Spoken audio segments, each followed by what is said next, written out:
الفرقان الحمید وقوله الحق بسم اللہ الرحمن الرحیم تبارک الذی بیدہ الملک وهو علی کل شیء قدیر الذی خلق الموت والحیات لیبلوکم ایکم احسن عملا.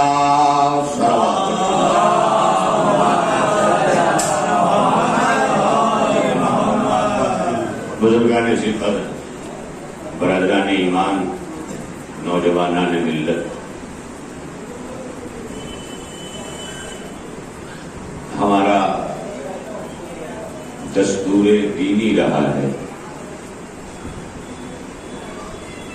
کہ جب بھی ہمارے درمیان سے کوئی اٹھ جاتا ہے یا اٹھ جانے والے کی یاد منائی جاتی ہے تو ہمارا انتصاب کربلا اور ذکر فضائل و مصائب آل محمد کراتا ہے. یعنی یاد انہیں کیا جاتا ہے مگر ذکر کربلا والوں کا. کربلا والوں کا ذکر بربنائے شہادت ہوتا ہے کہ اختیار رکھتے ہوئے اپنی جان کو راہ خدا میں مقصد پانے کے لیے پیش کر دینے والا شہید ہوتا ہے. اور حسین اس لیے تمام انبیاء سے لے کر عالمین میں اولین و آخرین تک اس لیے سب سے افضل ہے مقام شہادت پر کہ سب شہید ہیں، حسین شہید اعظم ہیں. یہ بہت بڑی منزل ہے. اور اسے فقط یہ نہیں کہ آپ شیعہ ہیں تو آپ نہیں مان رہے، کتنے شیعہ ہو کے تو جانتے بھی نہیں،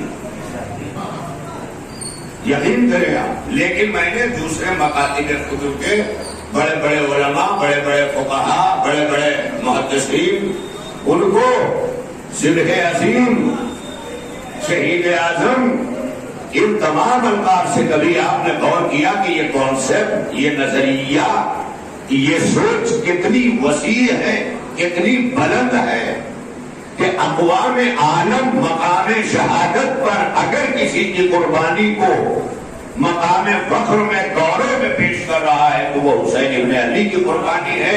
اسے ہمارے ملک کے آزاد کرانے والے مہاتما گاندھی نے، جو ہمارے راج پتا کہے جاتے ہیں، انہوں نے بھی ہمیشہ بلیدان کے لیے، جس کا بلیدان یاد کرنے کے لیے آدیش دیے ہیں، وہ حسین ابن علی کی قربانی ہے. اسے آپ اندازہ کر سکتے ہیں. یعنی لڑتے لڑتے مار دیا جانا اور ہے، لیکن مقصد پانے کے لیے جان کو اس طرح دینا کہ خنجر ہار جائے، گلا جیت جائے. یہ چھوٹی سی بات نہیں. بظاہر اگر ہار اور جیت آپ کسی کا ختم ہو جانا، کسی کا باقی رہ جانا سمجھتے ہیں تو ہار جیت اسے نہیں کہتے. مر تو ہر کوئی جائے گا. کتنے ہیں جنہوں نے اپنی زندگیوں کو کبھی زندگی ہی نہیں سمجھا، گزار رہے ہیں. آ جائے گا شام کو، پہنچ جائے گا، بچے کھا لیں گے. کچھ لوگوں کے نزدیک زندگی کھانا ہے، جی لینا ہے. کچھ لوگوں کے نزدیک زندگی اس سے آگے اچھا گھر بنا لینا ہے. کچھ لوگوں کے نزدیک زندگی اس سے آگے اچھے کپڑے ہمیشہ پہن کے سماج میں ملنا ہے. آج تو سب سے زیادہ زمانہ اس جگہ پہنچ چکا ہے جہاں کردار کی کوئی گنتی نہیں ہے، کپڑوں کی گنتی ہے. اور آل محمد کا ایک دیوانہ جسے بہلول کہتے ہیں، اپنے زمانے میں شاہی محل کے اندر آستینوں کے سالن میں ڈبو ڈبو کے دنیا کو بتا دیا تھا کہ دنیا جو کھانا کھلاتی ہے وہ کپڑوں کو کھلاتی ہے، اسلام جو کھلاتا ہے وہ حقداروں کو کھلاتا ہے. یہ بہت بڑی منزل ہے. ہم اور آپ بھی اس میں پیچھے نہیں ہیں. ہم بھی بڑی نظر 22 رجب کو رکھ کے تمام تعلقات اسی میں بناتے ہیں. تمام آفس والے اسی میں آ جائیں تو فلاں والے اسی میں آ جائیں، گھر بھی دیکھ لیں، رہن سہن بھی دیکھ لیں. یہ تمام چیزیں کیا کر رہے ہیں آپ؟ کہاں ہیں؟ کس جگہ ہیں آپ؟ اپنے کردار کو بلند کیجیے. جب کردار پستی کی طرف آتا ہے تو یہ بھی شک کرنے لگتا ہے انسان کے واقعی جو کہا جاتا ہے وہ سچ ہے. ایک شیعہ جو ہے اس پہ الزام ہمیشہ لگایا گیا، چھوٹے طبقے نے لگایا، بڑا طبقہ کبھی نہیں مانتا. چاہے تو تھوک کے دے دیتے ہیں. اور اسی چھوٹے طبقے میں چھوٹے طبقے کو چھوٹا طبقہ یقین دلا دیتا ہے اپنے کردار سے. کرتا نہیں ہے ایسا، لیکن کردار اتنا اعلیٰ و بالا نہیں ہے کہ جس سے وہ متاثر ہو سکے، جس کی بنیاد پر وہ مان لیتا ہے ہاں ہوں گے ایسے، ہوں گے ایسے. یعنی تھوڑی تھوڑی جب برائیاں نظر کے سامنے آتی ہے تو انسان ہر الزام کی تائید کرنے لگتا ہے، ضرور ہوں گے ایسے، ضرور ہوں گے ایسے. یہ تائید کیوں ہوتی جا رہی؟ کیونکہ کمیاں وجود میں آ رہی ہیں. لیکن جب کردار غلط ہوتا ہے تو دیکھ دیکھ کے کہتا ہے غلط کہتے ہیں لوگ، غلط کہتے ہیں لوگ، غلط کہتے ہیں لوگ. یہ کب پیدا ہوتا ہے؟ جب کردار کی بلندی آتی ہے. جب سامنے کردار کھڑا ہو جاتا ہے تو الزام مسترد کیے جانے لگتے ہیں، اور جب بد کرداری کھڑی ہوتی ہے تو الزام پابندی سے لگائے جانے لگتے ہیں. لہذا ہمیں کیا کرنا ہے؟ ایک شخصیت کہیں کھڑی ہو جائے جس کے بارے میں کہا جائے وہ تو لوٹ دکھاتا ہے، لیکن آ کے اللہ کا اپنا مار رہا ہے، خدا میں لٹا رہا ہے، تو آپ کیا کریں گے؟ اس کے بارے میں جتنی بھی غلط فہمیاں بھری ہیں وہ سب کے سب نکال کے آپ باہر کر دیں گے. اگر نکال کے باہر کر دیا تو اچھے صحابی کہلائیں گے، اور اگر بھرے رہ کے مر گئے تو ابو جہل کہلائیں گے. چلا کرنے میں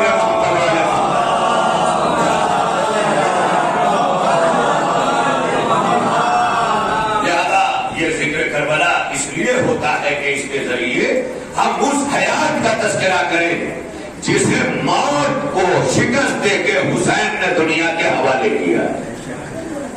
یہ کون کہتا؟ موت مر جانے کا نام نہیں ہے. موت نام ہے جس کے دروازے سے گزر کر انسان مستقل حیات کا مالک ہو جاتا ہے. بس جب تک موت کا خوف ہے تب تک انسان کے یہاں حیات پر ایک تذبذب ہے، ایک کشمکش ہے حیات کے لیے انسان کی. کیونکہ سامنے یہ ساری کشمکش آج کیوں ہے؟ یہ پورا کورونا کا 9 مہینے کا جو پیریڈ گزر گیا، یہ ساری کشمکش جو نظر آ رہی ہے کیوں نظر آ رہی ہے؟ جہاں موت سامنے ہو وہاں کشمکش ہے، اور جہاں موت کو شکست دے کر انسان آگے بڑھ گیا وہاں یقین ہے. آپ دیکھ لیں، یہی وجہ ہے کہ آواز آئی قرآن حکیم میں فَسَبِّحْ بِحَمْدِ رَبِّكَ وَكُن مِّنَ السَّاجِدِينَ. اتنی تسبیح کر، اتنی حمد کر اپنے رب کی کہ تجھے سجدہ گزاروں میں کھڑا کیا جائے. وَاعْبُدْ رَبَّكَ حَتَّىٰ يَأْتِيَكَ الْيَقِينُ. اور اتنی عبادت کر اپنے رب کی کہ تجھے یقین آ جائے. آپ منزل دیکھ لیں. اب علماء نے، مفسرین نے اس آیت کی تفسیر کرتے ہوئے کہا کہ اسی لیے موت کو بھی یقین کہا گیا ہے. بڑی توجہ ہے. وَاعْبُدْ رَبَّكَ حَتَّىٰ يَأْتِيَكَ الْيَقِينُ. اتنی عبادت کر کے تجھے یقین آ جائے. یا پھر اب ترجمہ کر دیا جائے کہ یقین بمعنی موت بھی ہے تفسیر میں، تو کہا جائے گا اتنی عبادت کر اپنے رب کی یہاں تک کہ تجھے موت آ جائے. یہی تو ہے نا، وَاعْبُدْ رَبَّكَ حَتَّىٰ يَأْتِيَكَ الْيَقِينُ. یہ قرآن ہے. اور جسے نہیں ماننا ہے وہ مجلس میں نہ بیٹھے، پہلے مان لینا ہے. کیونکہ ایمان کے لیے عمر نہیں دیکھی جاتی، عمر ختنے کے لیے دیکھی جاتی ہے. آپ دیکھیں، ورنہ بچہ جو ہی بولنے کے قابل ہوا اس کے اندر ایمان ماں باپ نے پہلے اور اس کے بعد مدرسے میں جا کے استاد نے محکم کر دیا. اللہ 1 پنجتن 5 امام 12 یہ بھی پڑھا دیا. اول توحید، دوسرے عدل، تیسرے نبوت، چوتھے امامت، 5ویں قیامت. یہ دل میں ایمان فیڈ ہو گیا. ایمان ابھی سے رکھا ہوا ہے مگر عمل کی منزل 15 برس میں آئے گی. ایمان کے لیے سن نہیں ہے، عمل کے لیے سن ہے. بہت بڑی منزل ہے. ایمان کے لیے اللہ نے سن نہیں رکھا. بس جیسے جیسے شعور بالیدہ ہوتا جائے. اب بچپن میں جب کہا اللہ ایک ہے تو اس وقت کا اللہ گنتی میں ایک تھا، لیکن جب جوانی میں ہم اس راستے کو طے کرتے ہوئے چلے تو اللہ ہمیں اور سمجھ میں آیا، اور آگے بڑھے تو اللہ ہمیں اور سمجھ میں آیا. ارے مجھے افسوس ہے اس کا کہ جن کے یہاں اللہ اللہ تو کیا جائے مگر اللہ کا کوئی تصور ہی نہ ہو، ان کی بات الگ ہے. یہاں تو حسین کو اس لیے پیش کیا جاتا ہے کہ حسین قربان ہو گیا اللہ کے لیے. اب اس سے بڑی منزل کیا ہوگی؟ وہ اللہ کیا ہوگا جس کے لیے حسین قربان ہو گیا؟ وہ اللہ کیا ہوگا جس کے لیے بطول نے چکیاں پیس کر اپنا حسین دے دیا، وہ اللہ کیا ہوگا جسے دوش پر بٹھا کر تگانا پڑھانے والا مصطفیٰ کربلا کے لیے دے رہا ہے؟ آپ سوچیں منزل، وہ اللہ کیا ہوگا جس کے لیے سب کا حسین قربان ہو رہا ہے؟ اب اس جملے پر اگر آپ خاموش رہ گئے تو میں کیا کروں؟ سب کا حسین، یہ سب کا حسین کیا ہے؟ حسین پیش کرنے میں ہر ایک کے یہاں شدت ہے، ہر ایک کے یہاں۔ اس کی دلیل میں دے دوں، خود پیغمبر اکرم حضور احمد مصطفیٰ حضرت محمد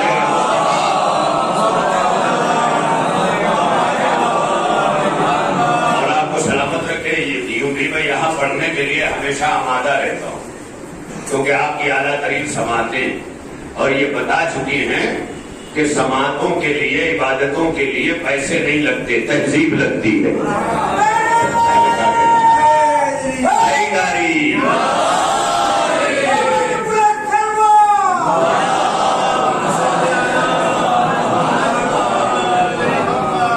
آپ دیکھیں مندر نا، وَاعْبُدْ رَبَّكَ حَتَّىٰ يَأْتِيَكَ الْيَقِينُ، اتنی عبادت کر اپنے رب کی کہ تجھے یقین آ جائے۔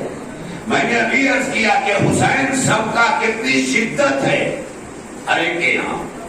کوئی امام تذکرہ کر رہا ہو حسین ابن علی کا، کوئی نبی کر رہا ہو، کوئی مرسل کر رہا ہو، آپ اس شدت کو دیکھیں نا اپنا کہنے میں۔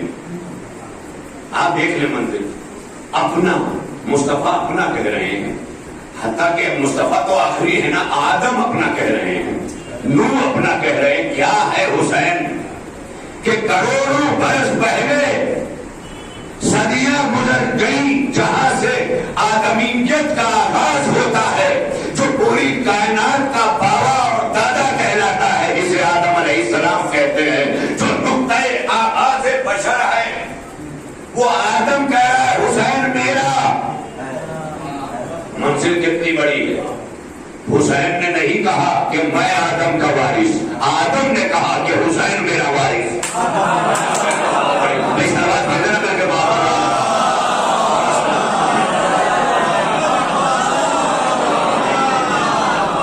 آدم نے کہا کہ حسین میرا وارث ہے، حسین نے نہیں کہا کہ میں اپنے نانا کا وارث، نانا نے زبان چسا کے کہا حسین میرا وارث۔ وہ ہے حسین کتنی شدت ہے۔ تو میں وہ حدیث سنانے لگا تھا آپ کی خدمت میں تاکہ وہ مکمل ہو جائے کہ سرکار ختمی مرتبت نے کملی واجے نے ذات احمد مرسل نے خاتم النبیین نے پوری کائنات کے آخری نبی نے کس منزل پر آ کر تعارف کرایا، کہا کہ نحنو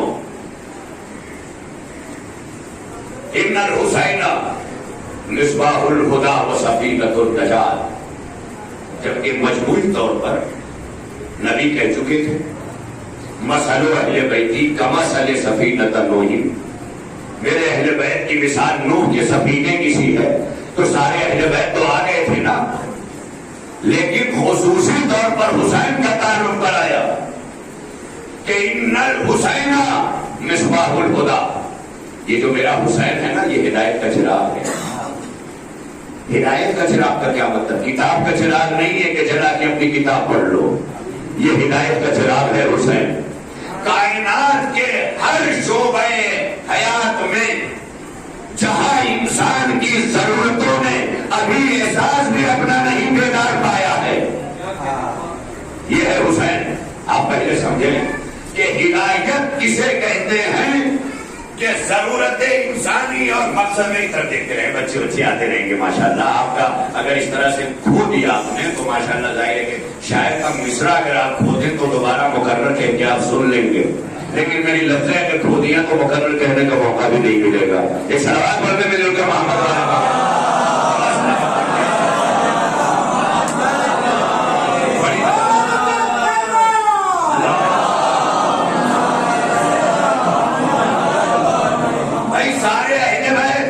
سفینہ نجات، لیکن حسین کے لیے قلب رسالت مآب میں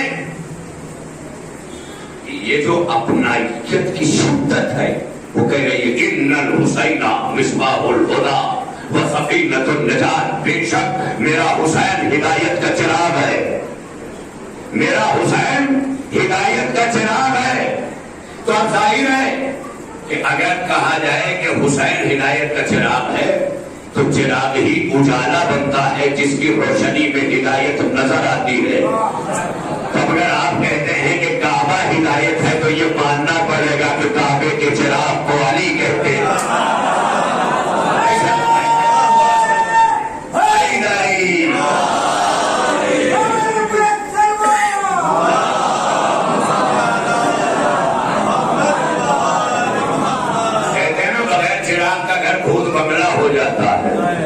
اور جب چراغ بتی اسی لیے لوگ بمبئی چلے آتے ہیں سفر کرنے اپنے آبائی وطن کی چابیاں گاؤں والوں کو دے کے آتے ہیں رشتہ داروں کو دے کے چراغ بتی کرتے رہنا یعنی جہاں سے چراغ کا تصور گیا وہاں سے بھوت پریت آئے.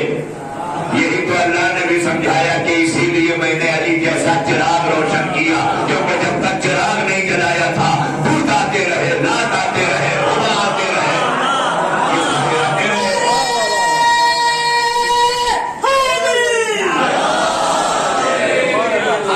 جیسا چراغ چلنے سے پہلے کعبے میں بت آتے رہے علی نام ہے اس چراغ ہدایت کا. جب سے چلا بت ہٹے حاجی آنے لگے. بت ہٹے حاجی آنے لگے. اب سمجھ میں آیا علی نام ہے کس کا؟ علی نام ہے اس کا جو بتوں کو بھی حاجی بنا دے.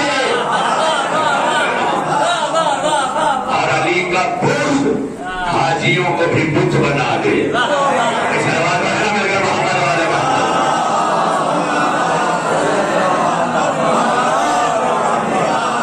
علی کی محبت بتوں کو بھی حاجی بنا دیتی اور علی کا بت حاجیوں کو بھی بت بنا دیتا.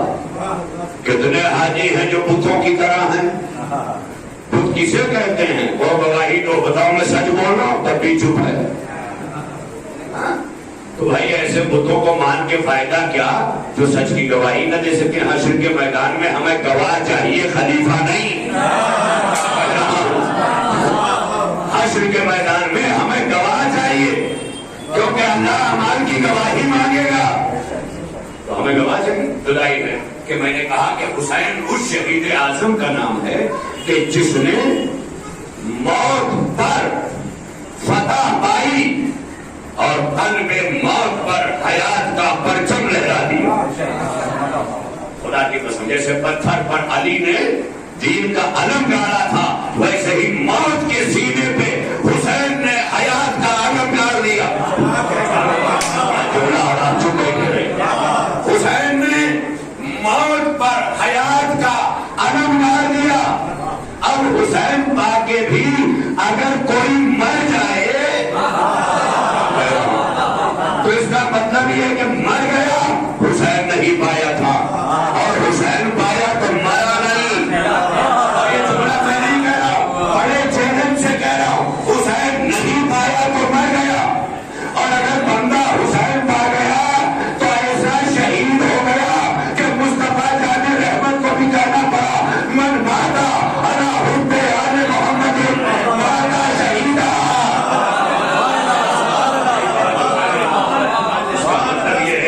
حسین مل گیا وہ جی گیا جسے حسین نہیں ملا وہ مر گیا. کیوں؟ کیونکہ حسین نام ہے موت سے حیات کو شکست پانے والے کا نام حسین نہیں ہے. حسین نام ہے حیات سے موت کو شکست دینے والے کا.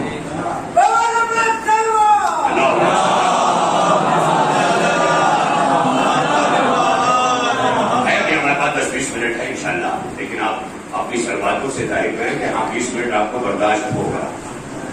بابا نے بلند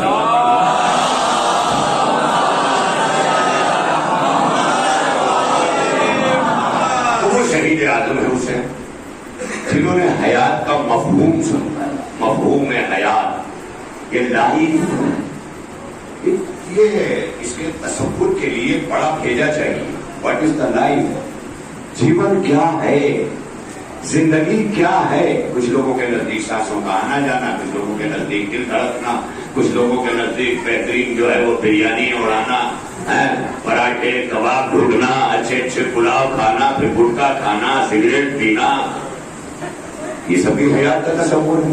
لیکن یہی سب وہ حیات ہے نا کہ جو کچھ تم کھاتے پیتے ہو علاج کرنے کے لیے جاؤ تو ایک ڈاکٹر چھین لیتا ہے اور یہ کہہ دیتا ہے کہ تمہاری مرضی کی غذاؤں پر میں تمہارا علاج نہیں کر سکتا جب تک تم اپنے آپ کو میرے حوالے نہ کر دو. اب سمجھ میں آیا؟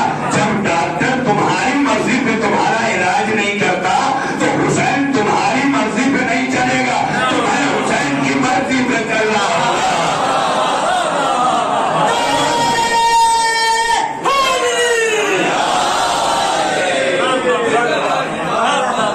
ڈاکٹر کو اپنی مرضی پہ چلایا کہ آپ گٹکا نہیں چھوڑ سکتے, ڈاکٹر کہے گا جاؤ علاج نہیں کرو. آپ سگریٹ پیئیں گے, ڈاکٹر کہے گا کہ آپ سگریٹ نوش ہیں, اگر آپ چاہتے ہیں کہ میں آپ کا علاج کروں, میری دوائیں کام آئیں, تو آپ کو یہ چھوڑنا پڑے گا. یعنی وہ چیزیں جو جسم کو نقصان پہنچا رہی ہے اسے ڈاکٹر نے کہا پہلے چھوڑو.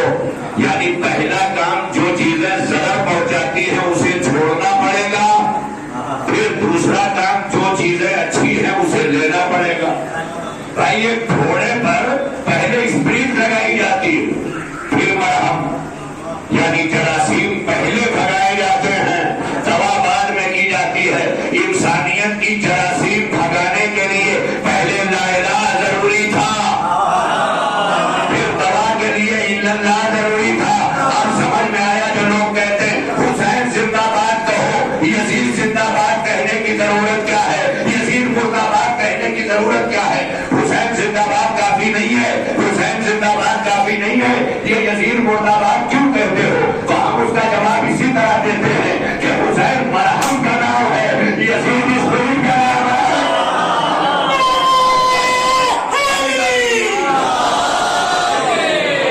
جب تک جراثیم ہٹے گا نہیں, اسی لیے لا الہ سے سمجھایا کوئی اللہ نہیں الا اللہ, اسی طرح سمجھا دیا کوئی چیز حلال نہیں سوائے حلال کے.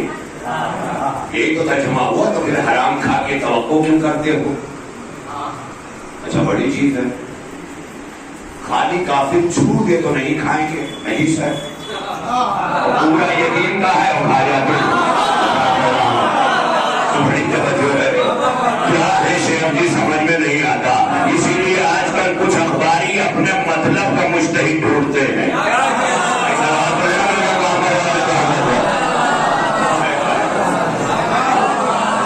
جیسے علی سے پہلے بھی خلیفہ بنائے گئے, تو جو بینچ آیا تھا نا, ایک بینچ آیا تھا, ایک ڈیلیگیشن آیا تھا علی سے کہنے کے لیے کہ آپ یہ مان لیں, ہم آپ کو خلیفہ بنا دیتے ہیں.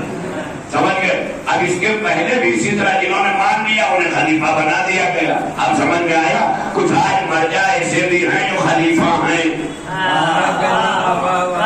وہ مرجع نہیں ہے, مراجع وہ ہیں جن کا مراجع کے ذریعے وقت کے مجتہدین کے ذریعے جو انتخاب ہوتا ہے. پہلے سب چیزیں دیکھو پڑھی لکھی چیزیں ہیں, یہ جاہلوں کی صحبت میں چاہتے ہو مل جائیں تو نہیں ملیں گے, اس کے لیے بڑے لوگوں کے ساتھ آنا پڑے گا. ماتمی سنگت میں علم نہیں ملے گا, اداکاری ملے گی. میں کیا کہہ رہا ہوں, علم نہیں ملے گا. اور یہ پوری اداکاری اسی لیے ہے کہ فرش ادا پر آنے والا آنے سے پہلے جاہل ہو مگر پڑھنے کے بعد جاہل نہ ہو. یہ اسی لیے ہے یہ مجلس ہے کہ یہاں آنے والا آنے سے پہلے بھلے جاہل ہو, جانے کے بعد جاہل نہیں رہ گئے. آنا شرط ہے. اور یہ علم کہاں ملے گا؟ فرش ادا پر. یہ چوتھے امام نے بھی علم ہی دیا, سب نے دیا نا فرش ادا پر. بھائی ماتم جلوس میں ہر جگہ بے شک یہ ضروری چیزیں ہیں, ہم پوری کائنات کو ماتم سے متوجہ کرتے ہیں. ہم اپنے عقیدت کا اظہار, اپنی محبت کا اظہار کرتے ہیں, اور یہ سب ضروری بھی ہے, عزاداری کا حصہ ہے, ہمیں عزاداری کرنی. لیکن عزاداری کا مقصد کیا ہے؟ علم و معرفت کا حصول. بھائی ہماری عزاداری حسین کی قربانی سے بڑی تو نہیں ہے. کوئی کہہ سکتا ہے ہماری عزاداری حسین کی قربانی سے بڑی ہے؟ نہیں, حسین کی قربانی بڑی ہے. قربانی کے سبب ہی عزاداری ہے. تو کیا سمجھنا ہے, قربانی سمجھنا ہے یا عزاداری سمجھنا ہے؟ قربانی سمجھنا ہے. مگر یہ بھی ہے کہ قربانی سمجھ میں آتی ہی نہیں جب تک عزاداری سمجھ میں نہ آئے. شیعوں سے بھی کہتا ہوں، سنیوں سے بھی کہتا ہوں، نہ مینا کی قربانی سمجھ میں آئے گی نہ کربلا کا حسین۔ جب تک کربلا کا حسین سمجھ میں نہیں آئے گا، قیامت تک حاجیوں کو مینا کی قربانی سمجھ میں نہیں آئے گی۔ کیونکہ اللہ نے جب اسماعیل کو، ابراہیم کے بیٹے کو موت کی جگہ سے اسٹینڈ اپ کر کے ساتھ بھیج دیا تھا، ریٹرن گو ٹو ہوم، جاؤ، یہاں تو کیوں بھیج دیا تھا؟ کیونکہ اللہ نے ابراہیم کا جگر دیکھا کہ اگر میں یہ قربانی لے لوں گا تو جائے گا تو چھری کے نیچے اسماعیل، لیکن ابراہیم بھی گر کے مر جائے گا۔ نہیں، سرکار نے سمجھا نہیں سکتا۔ اب سمجھ میں آیا حسین شہید اعظم کیوں ہے؟ کیونکہ ابراہیم کا جگر نہیں تھا جو اسماعیل کے گلے پہ چھری چلا دے، یہ حسین کا جگر تھا جو کلیجے سے پھنسی کا پھل نکال رہا۔ یہ جگر دیکھ کر اللہ نے قربانی کو آگے بڑھا دیا، وَفَدَيْنَاهُ بِذِبْحٍ عَظِيمٍ۔ اسے میں نے ذبح عظیم کا فدیہ بنا دیا۔ ذبح عظیم کون ہے؟ حسین۔ ڈگمگائے ہیں انبیاء کے قدم، جس جگہ مسکرا رہے ہیں حسین۔ یہ بڑا مشہور سلام ہے جس کا مطلب ہے جلالی صاحب کہ لاش اکبر اٹھا رہے ہیں حسین، دل کی قوت دکھا رہے ہیں حسین، دل کی قوت۔ اب یہ جملہ ابھی تک میں سمجھا نہیں سکا، ورنہ آپ چپ نہ رہتے۔ ایک آیت سنا دوں قرآن کی، اللہ نے پوری انسانیت سے، مانو جاتی سے، پوری ہیومن سوسائٹی سے، آدم سے لے کے خاتم تک کے تمام انسانوں سے اللہ نے ایک وعدہ کیا ہے۔ دھرم نہیں، مذہب نہیں، ذات نہیں، مسلک نہیں، شیعہ سنی نہیں، انسان، جتنے بھی انسان ہیں، ہیومن سوسائٹی سے بلانگ کرنے والے، جتنے بھی مانو جاتی کے مانو ہیں، سب کے لیے اللہ کا ایک وعدہ ہے۔ جتنوں کو پیدا کیا، لا یکلف اللہ نفسا الا وسعها، اللہ کسی پر اس کے برداشت سے زیادہ تکلیف نہیں دیتا۔ یہ قرآن کا وعدہ لے کے جاؤ گھر، وہ اتنا بڑا وعدہ کرنے والا ہے کہ ڈاکٹر کا کہتا ہے جاؤ بچ جاؤ گے تو راستے میں بھی مر سکتے ہو، لیکن اگر وہ کہے جاؤ بچ جاؤ گے تو کبھی نہیں مارے گا، وہ ہے سب اس کے اختیار میں ہے نا۔ تو وہ اللہ کیا کہہ رہا ہے؟ لا یکلف اللہ نفسا الا وسعها، اللہ کسی نفس پر، یعنی کسی ذات پر، کسی وجود پر اس کے برداشت سے زیادہ تکلیف نہیں دیتا، یعنی اللہ خود وہاں تکلیفوں کو روک لیتا ہے، بس اب اس کے برداشت سے باہر ہے۔ تو اس کا مطلب جب ابراہیم نے آگ پر پٹی باندھی تھی تبھی خدا نے اپنے نگاہ مشیت سے ابراہیم کے جگر کا ایکس رے لیا، اور ایکس رے لے کے دیکھا کہ ابراہیم کے بس کی بات نہیں ہے کہ اس قربانی سے گزر جائے۔ اب نسلوں تک کو دیکھا، ابراہیم سے ٹھہر کر جب مشیت نے ظلم مصطفیٰ کی طرف دیکھا تو اب یقین آ گیا، مشیت نے کہا مصطفیٰ یہ تیرا بیٹا ہوگا مگر ذبح عظیم ہوگا، یہ تیرا بیٹا ہوگا، ذبح عظیم ہوگا۔ تو اللہ نے مینا سے کربلا تک نگاہ ڈال کر تب کہا وَفَدَيْنَاهُ بِذِبْحٍ عَظِيمٍ، اس قربانی کو ہم نے ذبح عظیم کے لیے مخصوص کر دیا۔ ذرا تھوڑا سا کٹھن چیزیں ہیں، یہ فلسفی ہے، فلسفیانہ گفتگو ہے، اور ظاہر ہے کہ جن کے لیے مجلس فقط کھانے کے نظر کی طرح ہو، پوری نظر پلاؤ پہ پڑی ہوئی ہے، منہ میں پانی بھی آ رہا ہے، مگر رکے اس لیے ہے کہ ابھی فاتحہ نہیں ہوا، اسی طرح رکے اس لیے کہ ابھی کیسے کھائیں، ابھی تو مجلس ہی نہیں ہوئی۔ تو ظاہر ہے کہ ایسے لوگ مجلس کے جلدی ختم ہونے کا انتظار کرتے ہیں جن کی نگاہوں میں کھانا ہے، اور جن کی نگاہوں میں مجلس ہے وہ کہتے ہیں کھانا ملے نہ ملے جزائے روح ملے۔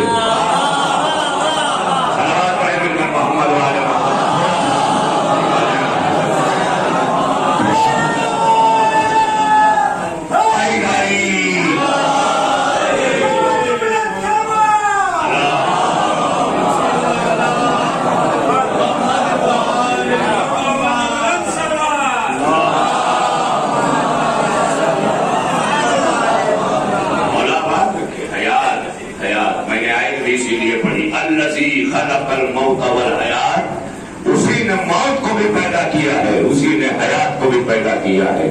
کاہے کے لیے پیدا کیا ہے؟ لیبلوکم ایکم احسن عملا، تاکہ تم میں لوگوں کو بتا سکے کہ بہترین عمل والا کون ہے۔ محمد والے محمد آواز بلند صلوات۔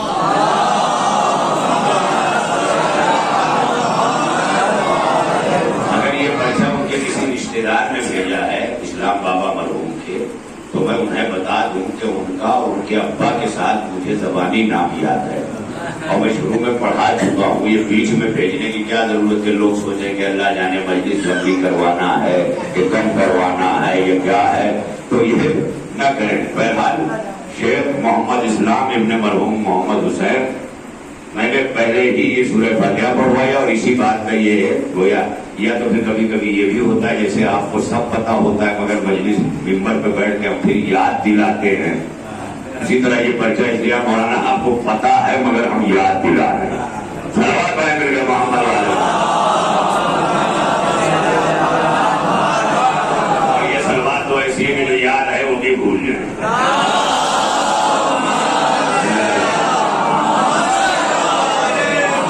یہ صلوات کہ بھولا ہوا بھی یاد آ جائے، ایسی صلوات ہونا چاہیے۔ اللہ کو بڑی پسند ہے، مجھے نہیں، مجھے تو میں پابند ہوں، محبت کا اسیر ہوں۔ اللہ اللہ کل شیء قدیر، مجھے بڑی پسند ہے یہ صلوات، اتنی پسند ہے نا کہ مشکات شریف کو بھی لکھنا پڑا کہ مصطفیٰ جان رحمت اور کملی والے سے جب امتیوں نے پوچھا کہ اللہ کے نبی جب قیامت کا سرور پھونکا جائے گا، پھونکو لاؤڈ اسپیکر، آواز آئے گی اور لوگوں کے کانوں میں جائے گی، پردے پھٹیں گے، مریں گے گر کر، یہ سورہ قیامت ہے، اسی کے پھونکنے سے بس جہاں جہاں چلی آواز پہنچی اور یہ گئے گرے سارے وکٹ کی طرح، جیسے آئی پی ایل کے میدان میں اکثر آپ ویسے ہی سب ٹھکا ٹھک گرتے جائیں گے، پورے سورہ قیامت ہو گئے۔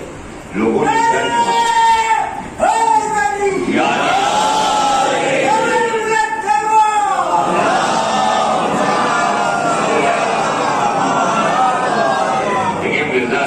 معرفت وہاں سے پہنچی ہے کہ گرنے کا نام سنا نعرہ حیدری، یہ جو گرے ہیں وہ بچ جائیں، یہی تو علی والا ہوتا ہے نا، کہ گرے ہوئے کو بچانے کے لیے جو فکر کرے وہ علی والا ہے، اور جو بلندیوں پہ ٹھہرنے والے کو بھی گرائے وہ ابن زیاد والا ہے۔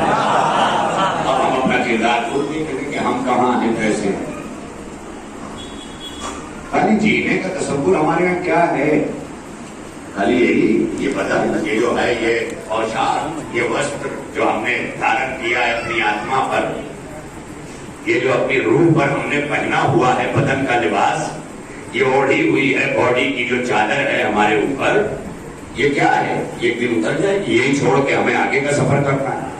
اور یہاں آنے سے پہلے ہمیں یہ بدن ملا بھی نہیں تھا، جیسے آدم جب جنت میں تھے اور زمین پہ اتارے گئے تو کپڑا نہیں ملا، اسی طرح ہم جب اس دنیا میں آئے تب یہ بدن دیا گیا۔ میں نے گوتم نگر میں محرم الحرام کی 542 میں 42 میں پورا اس پر گفتگو کی تھی کہ کتنے عالم سے انسان گزرتا ہے، یہ چوتھا ہے عالم دنیا جہاں ہم لباس بشر میں آتے ہیں، یعنی اس شریر میں آتے ہیں، یہ دنیا، پھر یہی ہمیں یہ چھوڑ دینا ہے، مگر سفر ہمارا آگے ہے جس کا نام برزخ ہے، مگر سفر ہمارا آگے ہے جس کا نام آخرت ہے۔ اب اگر کوئی یہ سوچتا ہے کہ یہاں تو ایسے ہیں وہاں کیسے رہیں گے، تو کہا جیسے یہاں رہ کر کے سوچو کہ بچہ بدن مادر میں کیسے رہا ہے پھر اس دنیا میں آیا ہے، ویسے یہاں رہ کے سوچو کہ جب آنے والا ایسے رہا ہے تو جانے والا ویسے ہی رہ سکتا ہے۔ جب بدن مادر میں وہ ایک زندگی ایک دنیا گزار رہا ہے، اس کو عالم صلب کہتے ہیں، عربی میں قرآنی زبان میں عالم صلب کہتے ہیں، عالم اسلاف ماں کے رحم مادر، صلب باپ کی دنیا ہے جہاں نطفہ بن کے قطرہ بن کے، یہ رحم ہے، عالم ارحام رحم مادر کی دنیا، اس میں بچہ زندہ ہے کہ نہیں، حیات ہے کہ نہیں، سارا وہیں پر اس کا جو ہے کنسٹرکشن باڈی کا ہوتا ہے کہ نہیں، ارتقاء بدنی بدن مادر ہی میں وجود میں آتا ہے، اور ظاہر ہے کہ جب اس دنیا سے اس دنیا میں آیا تو بطن مادر میں رہ کے جو لباس پہنا تھا ہڈیوں کے اوپر، جو لباس پہنا تھا جسے شریر کہتے ہیں، وہ پہن کے اس دنیا میں آیا. بس آدم میں اور تم میں یہی فرق ہے کہ آدم جنت سے اس دنیا میں آئے تو جنت کے لباس میں نہیں تھے. تو اللہ نے قیامت تک فیصلہ کر دیا، آدم قیامت تک تمہیں شرمندگی سے بچانے کے لیے ہر زمین پر آنے والے کو میں بغیر لباس بھیجوں گا. بہت بڑی منزل ہے. اور پھر وہیں پر تربیت کے حوالے کروں گا کہ وہ لباس لے کے آگے بڑھے. جہاں تربیت لباس لے کے آگے بڑھ جائے وہ شریف ہے، اور جہاں تربیت لباس چھین لے وہ نذیر ہے. اب خود دیکھ لو، ایک طرف آل محمد ہے، ایک طرف ابو سفیان ہے، ایک طرف دروازے پر آنے والی سائرہ کو فاطمہ اپنا نیا جوڑا دے رہی ہے، جو باپ کے گھر سے دلہن بن کر کے نیا پہن کے نہیں آئی، وہ جوڑا اٹھا کے دے رہی، تو دے کر کے بتا رہی ہے کہ اسلام بے لباسوں کو لباس بنانے آیا. اور یہی حسینیت ہے. جو لوگوں کے لباس چھیننے لگے وہی تو یزیدیت ہے. یزیدیت کا کام کرتے ہیں. اگر کسی کا عیب ہے تو بیان کرنا غیبت ہے، گناہ ہے، سب کچھ ہے، لیکن سب سے زیادہ مزہ اسی میں ہے. پیٹ کا چاہے جتنا برا حال ہو، ننڈی نہاری کھائیں گے، وہی حال روح مرے جیے مگر غیبت کریں گے. سرشت میں شامل موت سامنے رکھے. ہاں تھوڑا مجلس تھکا دینے والی ہوتی ہے کیونکہ کنٹینیو پڑھ رہی ہوتی ہے نا، بڑا بہت زیادہ ذہن صرف ہوتا ہے، تھکان آ جاتی ہے. جب سخت کتابیں میں بھی پڑھتا ہوں تو تھک جاتا ہوں. ایک کتاب میں 20 چائے پیتا ہوں، اور جب آسان کتاب ہوتی ہے تو ایک چائے میں کتاب ختم ہو جاتی ہے. تو کچھ دقیق مسئلے ہیں جو یہیں پہ حل کرنے ہوں گے، یہیں بیٹھ کر. اور سطح ذہنی کو آگے لے کے چلنا پڑے گا. یہ مجلسیں ہر سن و سال کے لوگوں کے لیے، خالی بچے نہیں بیٹھے ہیں کہ انہیں ابھی عقائد بتانا ہے، بوڑھے بھی ہیں جن سے اعمال چھوٹے انہیں اعمال بتانا. اب کچھ لوگ کہتے ہیں تبلیغ کی کیا ضرورت ہے، اگر سارے بوڑھے سدھرے ہوتے تو ضرورت نہ ہوتی.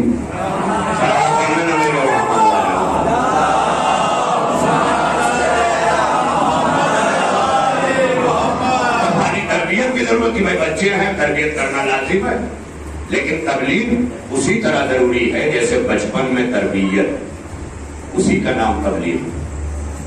لہذا حیات ایک دن موت کے دروازے سے گزرے گی. یہی حیات جب موت کے دروازے سے گزرتی ہے نا، تو موت کے دروازے سے پہلے ہمارا یہ لباس بشری اتار لیا جاتا ہے. جیسے ہی ہم موت کے دروازے سے گزرے، جسم یہاں ہے، نفس برزخ میں ہے، اور روح عالم ارواح میں ہے. 3 چیزوں سے انسان بنا ہے، جسم، نفس اور روح. روح کہاں جاتی ہے؟ جہاں سے آئی تھی. کہاں سے آئی تھی؟ عالم عمل سے، تو وہاں واپس گئی. ریٹرن. روح جو ہے spirit return to the God, اللہ کی طرف واپس ہو گئی روح. تو برزخ میں کیا گیا؟ کہا نفس گیا. کل نفس ذائقۃ الموت، موت کو مزہ چکھنا ہے، نفس کو موت کا مزہ چکھنا ہے. تو برزخ میں کیا گیا؟ نفس گیا. یہ کیا ہے نفس؟ کہا بغیر جسم کے آپ کو جو آپ کا وجود نظر آ رہا ہے وہی نفس کا ترجمہ ہے.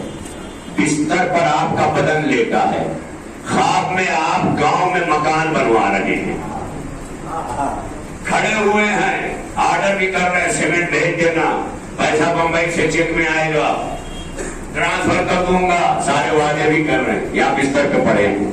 تو یہ وعدہ کون کر رہا ہے؟ یہ خواب میں کون سفر کر رہا ہے؟ کہا یہی نفس کی حقیقت کو بتانے کے لیے جسم کو چھوڑ کر نفس نے سفر کیا. اب اگر پوچھتے ہو کہ جب جسم یہی رہ جائے گا تو قبر میں سزا کسے ملے گی؟ تو سزا نفس ہی کو ملے گی، مگر جسم ساتھ آئے گا. سزا جسم کو نہیں ملے گی، نفس کو ملے گی. کہا کیسے ملے گی؟ کہا جیسے خواب میں کوئی تماچا مار دے تو سہلاتے ہوئے بیٹھ جاتے ہو بستر پہ، مچھر کاٹ لے تو ہاتھ اڑ جاتا ہے، اس کا مطلب مچھر کاٹتا ہے. تکلیف نفس کو بھی ہوتی ہے جب طرح نفس کو سزائیں ہوں گی، آپ اس سے بچ نہیں سکتے۔ جو قبر میں نہیں دفنایا جاتا نا، اس کو فشار قبر کیسے ہوتا ہے؟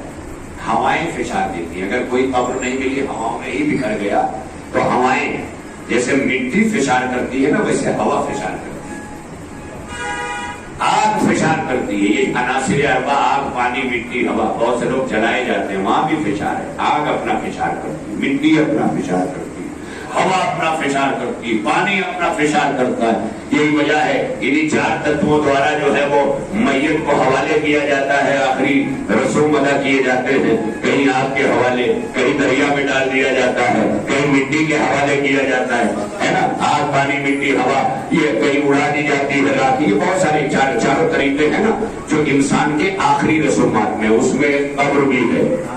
یہ قبر کیوں ہے؟ اس لیے ہے کہ جن کا کوئی نہیں ہے وہ آگ میں جلے، ہوا میں جائے، کہیں جائے، لیکن ہمارا علی ہے، اس لیے ہم مٹی کے ذریعے جاتے ہیں کہ اگر مٹی فشار بھی کرنا چاہے تو ہم مٹی سے کہہ دیں تو تراب ہے، ہمارا مولا علی تیرا خاک ہے۔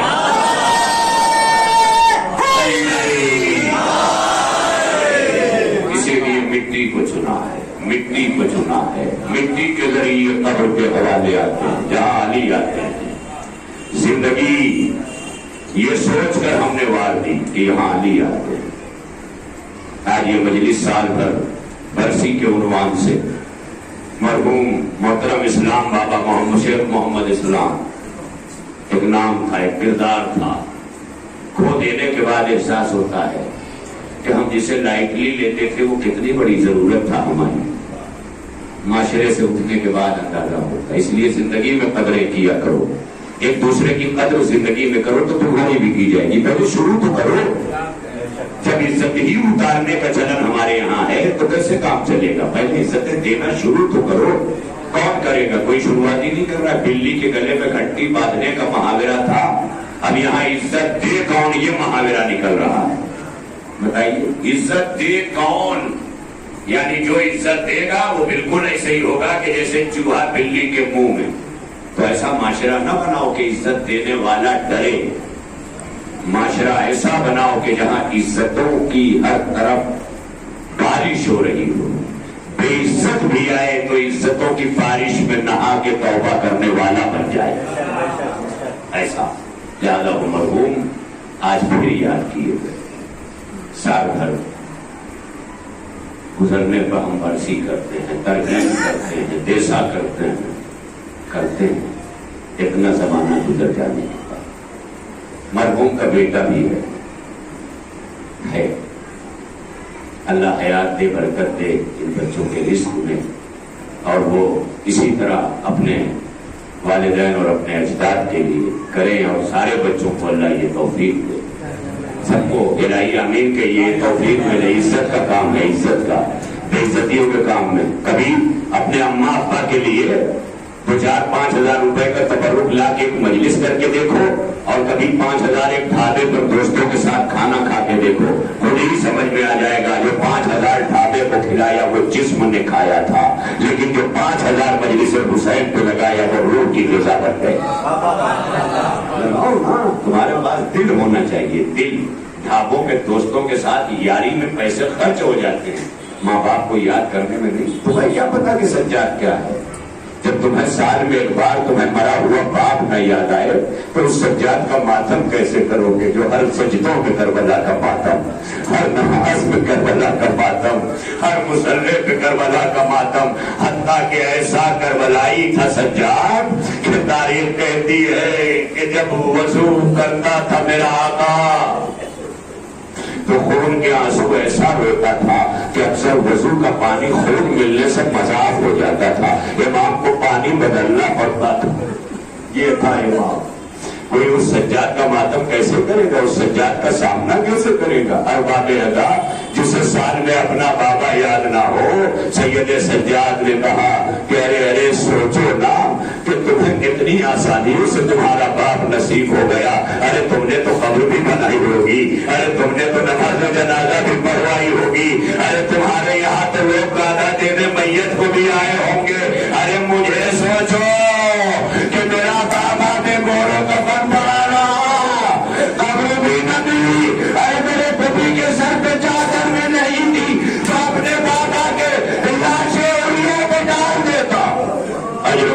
مولا ارباب ادا بہت بڑی منزل ہے. عزادارو یہاں تک تو سبھی کہتے ہیں نا کہ گزرنے والوں کو یاد کرو، لیکن میں نوجوانوں تم سے جملہ کہنا چاہوں گا کہ گزرنے والوں کو یاد کرو، اسی کے ساتھ ساتھ یہ بھی یاد رکھو کہ تمہیں اپنے گھر میں پردے کا چلن بھی کرنا ہے. اپنی بیٹیوں، اپنی بہنوں، اپنی ماؤں کو پردے کا پابند بھی بنانا ہے، کیونکہ اگر تمہیں سجاد کے آنسو رلاتے ہیں نا تو سجاد کربلا پہ نہیں رویا. تاریخ گواہ ہے خدا کی قسم. جب منہال نے چوتھے امام سے پوچھا کہ مولا آپ اتنا کیوں روتے ہیں، تو کہا منہال یہ بتاؤ کہ یوسف کے کتنے بھائی تھے؟ کا 12. کہا یعقوب کی نگاہوں سے کون اوجھل ہوا تھا؟ کہا ایک چلا گیا، اتنا روئے کہ آنکھیں سفید ہو گئی. سوچو میرے 18 یوسف، میں نہ رو. کہتا ہے کہ میں نے سوچا میں نے مولا کے دل کو زخمی کر دیا. منہال کہتا میں نے فوراً بات کو دوسری طرف رخ بدلتے ہوئے کہا مولا آپ ہی نے تو کہا تھا کہ شہادت آپ کے گھر کی میراث ہے، آپ کے بابا کو شہادت ملی ہے مولا، پھر یہ گریا کیسا؟ میرا سجاد ماتم کر کے کہتا ہے